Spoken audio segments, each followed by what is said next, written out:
Bonjour à tous, c'est notre invité aujourd'hui, c'est Loïc Hervé. Bonjour. Bonjour. Sénateur de la Haute-Savoie. On va parler de l'actualité parlementaire, on va parler un peu du pass sanitaire parce que vous faites partie de ces élus qui s'opposent au pass sanitaire. Vous avez d'ailleurs signé une tribune avec une centaine d'élus de Haute-Savoie On est la bientôt semaine 200. dernière. Bientôt 200. Bon, on était 100 au départ, Oui.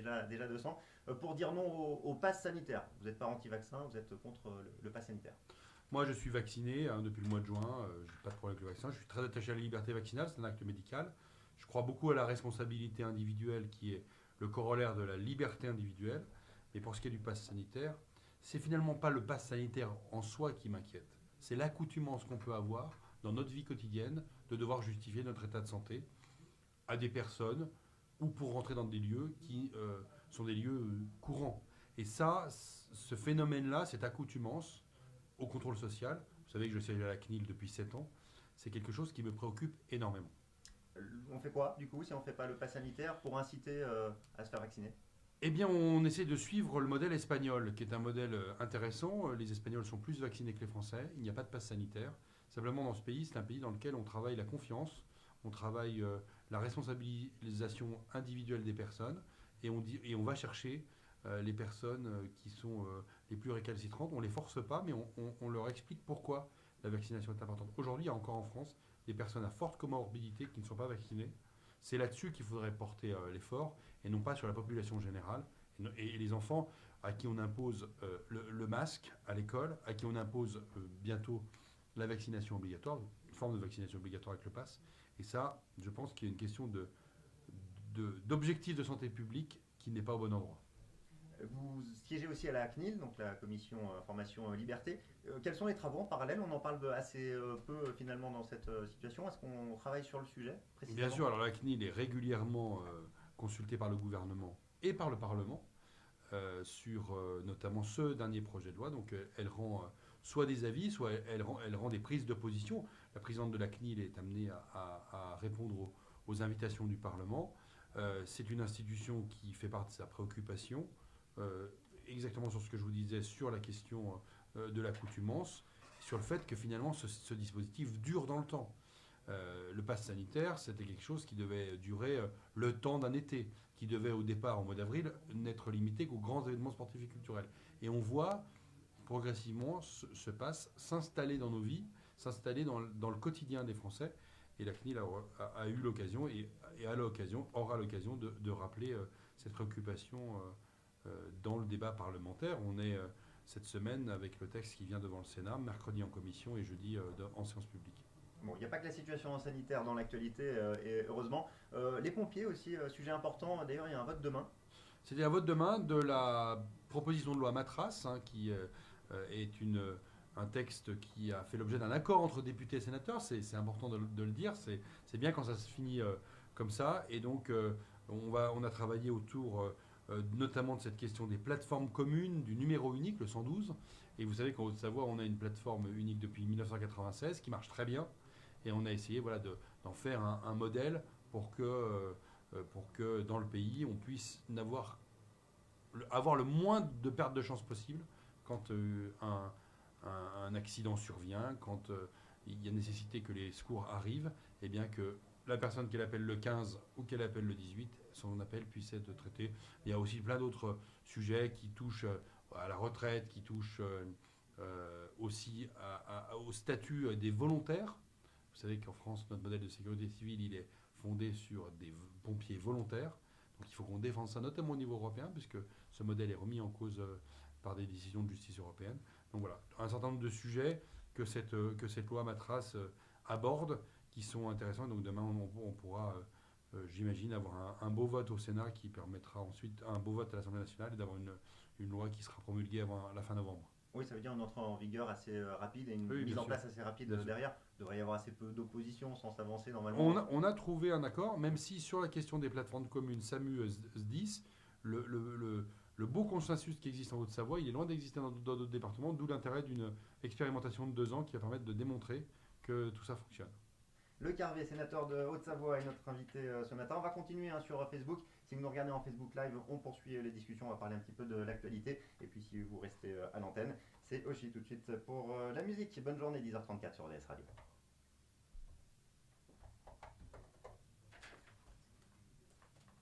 Voilà, merci à tous ceux qui sont en ligne sur Facebook de rester avec nous. On va continuer à parler de l'actualité. On va parler des gens du voyage. C'est un sujet, la Haute-Savoie est forcément concernée chaque été. Et puis il y avait un sénateur qui est décédé depuis malheureusement, c'est Jean-Claude Carle, qui s'était fortement engagé sur le sujet. Vous aussi, et vos textes finalement s'étaient rapprochés, fusionnés. Oui, oui, en 2018, quand Jean-Claude était encore sénateur, avant que Sylviane Noël ne lui succède, avait déposé un texte de loi, une proposition de loi, ça veut dire un texte qui vient d'un sénateur. Et donc moi j'avais fait la même chose de mon côté, et la commission des lois avait fusionné nos deux textes, et nos deux textes avaient fait l'objet d'un examen commun. Ensuite, le Sénat avait voté ce nouveau texte commun, et il est parti à l'Assemblée nationale. Et sur les 10-11 articles qu'il y avait, les députés en ont gardé 5. Et nous avons voté ces 5 articles. Donc ça veut dire qu'en 2018, la loi a été votée définitivement par le Sénat et promulguée par le président de la République. Dans ces 5 articles, il y a une proposition à laquelle je tiens et je tenais beaucoup, qui est la question des amendes forfaitaires délictuelles.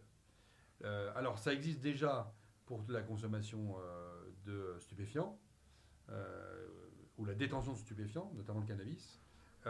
Et donc l'idée c'est qu'un officier de police judiciaire, policier, gendarme ou maire, constatant une installation illicite sur un terrain public ou privé, peut délivrer cette amende forfaitaire délictuelle.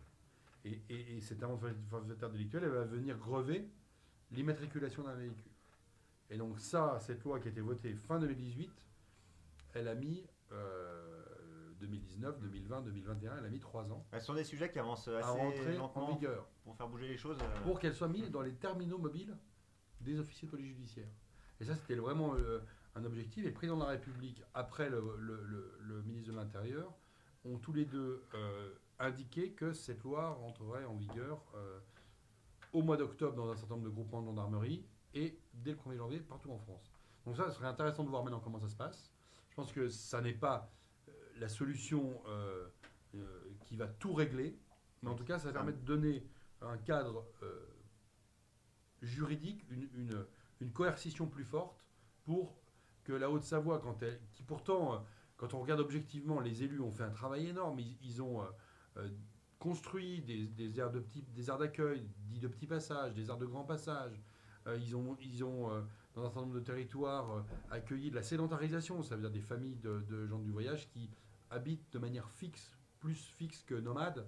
Il y a eu un travail énorme de fait. Notre département, qui est soumis à une pression foncière énorme, qui est un département très dynamique économiquement, il a du mal à accueillir les gens du voyage en dehors de ces aires-là. Et donc vraiment, voilà, l'objectif c'était de donner un cadre coercitif plus fort pour qu'on puisse répondre et que les élus puissent répondre. Les maires et les présidents d'interco sont vraiment ulcérés par ce qui se passe pendant certains étés et ça pourrit concrètement la vie des gens. Quand ces stationnements se font de manière complètement hiératique, ça pose vraiment des difficultés. Et puis dans les autres sujets, l'hiver approche. On a eu une saison compliquée, voire inexistante l'année dernière. On rappelle que le rôle du sénateur, c'est aussi de faire le lien entre les élus au niveau local et puis le gouvernement, entre autres. Il y a des vraies inquiétudes aussi sur place, là, sur cette saison, sur la mise en place, sur concrètement comment on va faire les choses. Alors on a eu un moment important la semaine dernière en Haute-Savoie avec le congrès de l'ANEM.